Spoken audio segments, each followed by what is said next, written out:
Hello, this is Keith Graham from Codasip. Now, when you're compiling your assembly program, you might get this error called duplicate symbol _ start. Now, this will most likely only occur if you're compiling an assembly program. And so, before I show you how to resolve this issue, I'd like to show you why you get it. Now, let's switch over to Codasip Studio.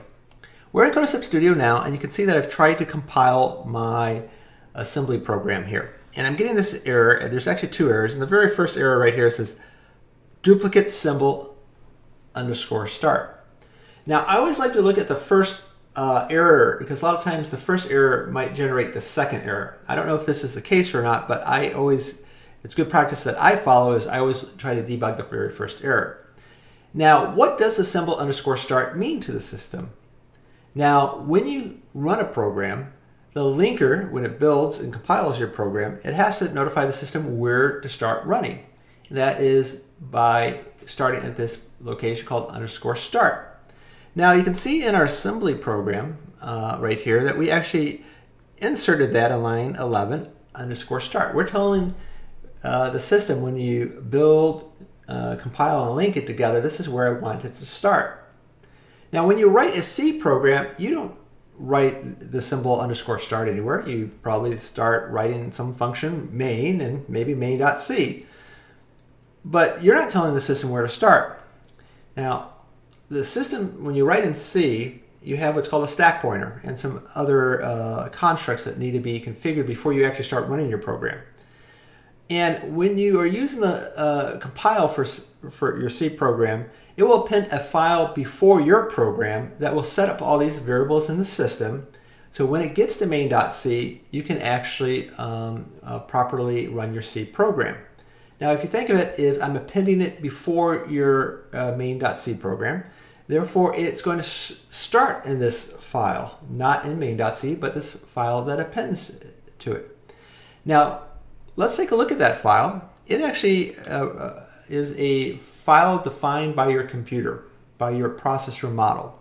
So if we look at our processor model, IA _ RISC-V32i, if I come down here under the libraries, you can see I have this file called crt1.s.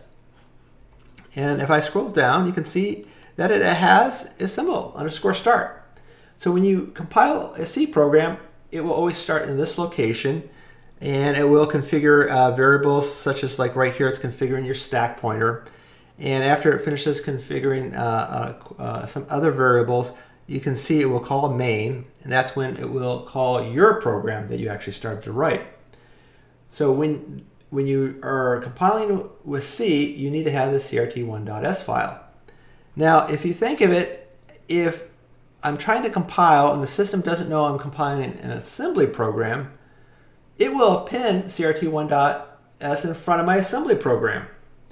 And now I will have two _ starts, one in crt1.s and one in my assembly routine. So let's go back to the workflow. And I'm going to go to the compiler and look at the compiler settings.